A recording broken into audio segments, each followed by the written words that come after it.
I read a book and say, oh my gosh, I can make that come alive. I can make that be a play. I can make my boys and girls take that book and act it out.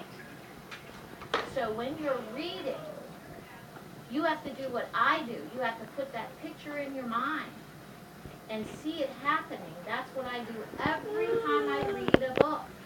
I see the story in my brain. And then I make it come alive. And I make my boys and girls do all the work. So they've had a lot of fun. They've been reading books about forests and about trees. And this story tells us how important trees are. So now I'm going to let them take over.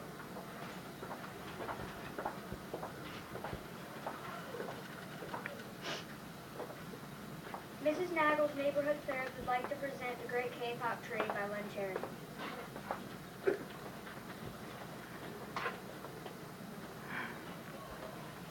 One man was walking into the rainforest. Moments before, the forest had been alive with the sound of squawking birds and howling monkeys.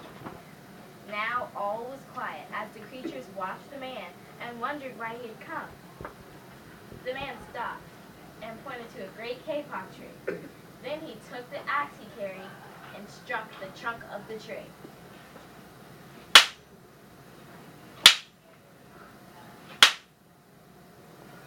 The sounds of the blows rang through the forest, though the wood of the tree was very hard. The man wiped off the sweat that was running down his face and neck.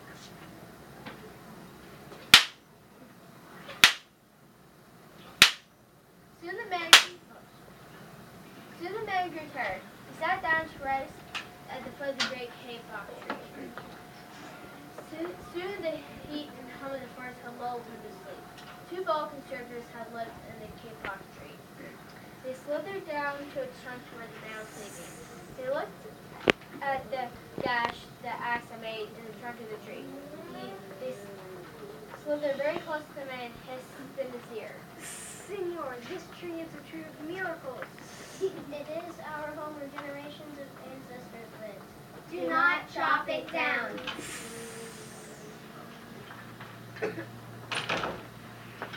Some beautiful butterflies and some lovely dragonflies flew near the sleeping man's ear.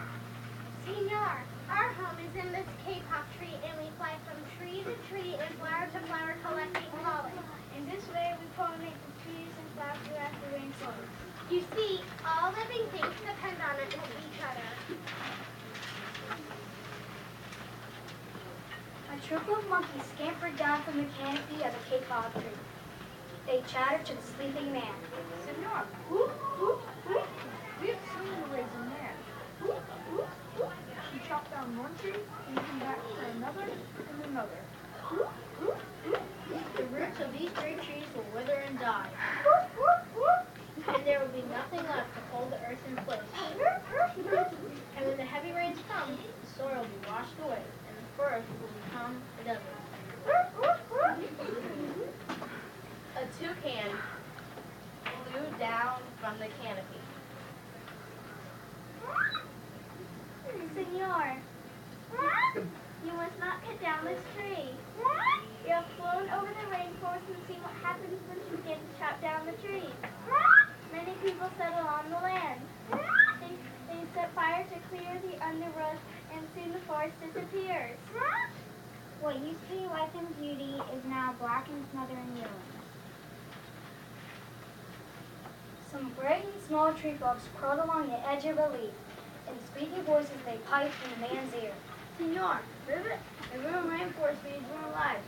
Many more lives. Rivet, You will leave many of us homeless if you chop down this great kapok tree. Rivet.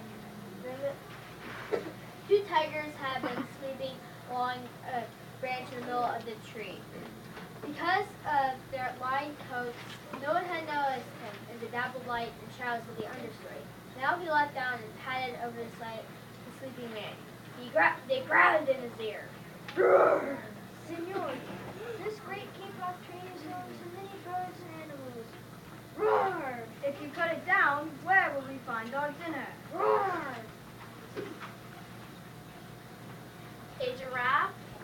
giraffe walked through the branches and whispered to the man. Senor, do you know what we humans need in order to live? Oxygen. And senor, do you know what trees produce? Oxygen. If you cut down the forest, you would destroy what gives us all life. A panda climbed down the canopy, the kapok tree with her baby clinging to her back. She said to the sleeping man, Senor, you are chopping down this tree with no thought of the future. And surely you must know that what happens tomorrow depends upon what you do today. The big man tells you to cut down this beautiful tree. He does not think of his own children. For tomorrow must live in the world without trees. the three-toed sloth had begun climbing down in the canopy when the man first appeared. Only now did she reach the ground. Gliding ever so slowly over the sleeping man, she spoke in her deep and lazy voice. Senor, how much is beauty worth? Can you live without it? If you destroy the beauty of the rainforest, on what would you feast your eyes? A child from the Yanomamo tribe who lived in the rainforest walked over to the sleeping man, knelt down, and murmured in his ear. Senor, when you awake, you see us all through your eyes.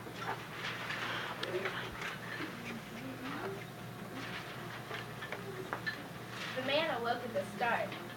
Before him stood the rainforest child, and all around him, staring, were the creatures who depended upon the Great Kapok Tree. What wondrous and rare animals they were! The man looked about and saw the streaming end through the canopy. Spots of bright light glowed like jewels against the dark green forest. Strange and beautiful plants seemed to dangle in the air, suspended from the Great Kapok Tree. The man smelled the fragrant perfume of their flowers. He felt the steamy mist rising from the forest floor, but he heard no sound, for the creatures were strangely silent. The man stood up and picked up his axe. He swung back his arms as though to strike the tree. Suddenly, he stopped. He turned and looked at the animals and the child. He hesitated. Then he picked up then he dropped the axe and walked out of the rainforest. The trees were saved.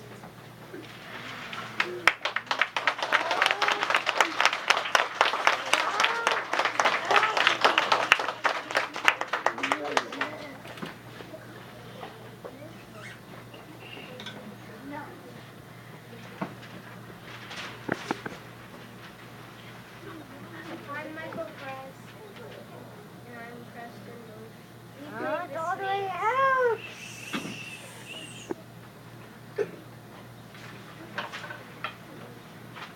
Chico Whitaker, and I played the first tiger. I'm Dylan Smith, and I played the second tiger.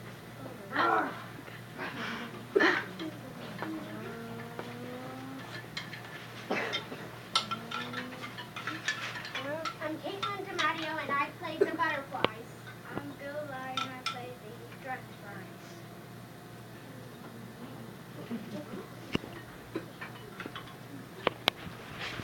I'm Trent Stevens, and I played the first frog. Ribbit. I'm Chloe Richardson, and I played the second frog. Ribbit. I'm Julia Brown, and I played the toucan. I'm Callie, and I spoke for the toucan. I'm Ken McCarthy, and I played the dragon. I'm Evelyn Lynn, and I played the pig. What is a vagina?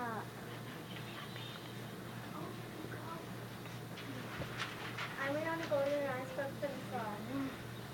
I'm Becca Mann, and I played the sloth.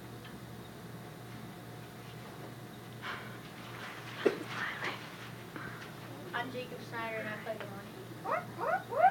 I'm Joe Combs, and I played the second monkey.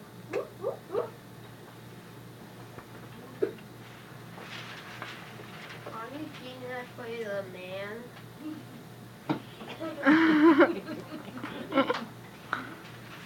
I'm Jonathan, I played the boy.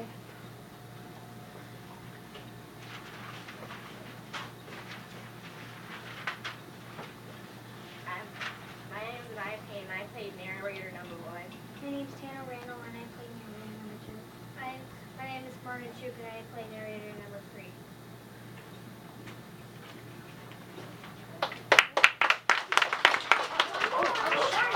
Oh. My name is Josh, and I'll play sound effects.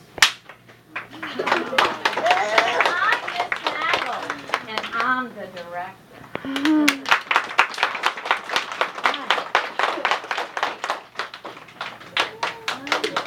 boys and girls, you were a very, very wonderful audience. So boys and girls, let's get them in here.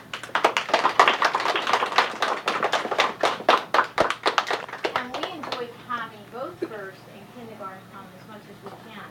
So we will be having more plays, especially for our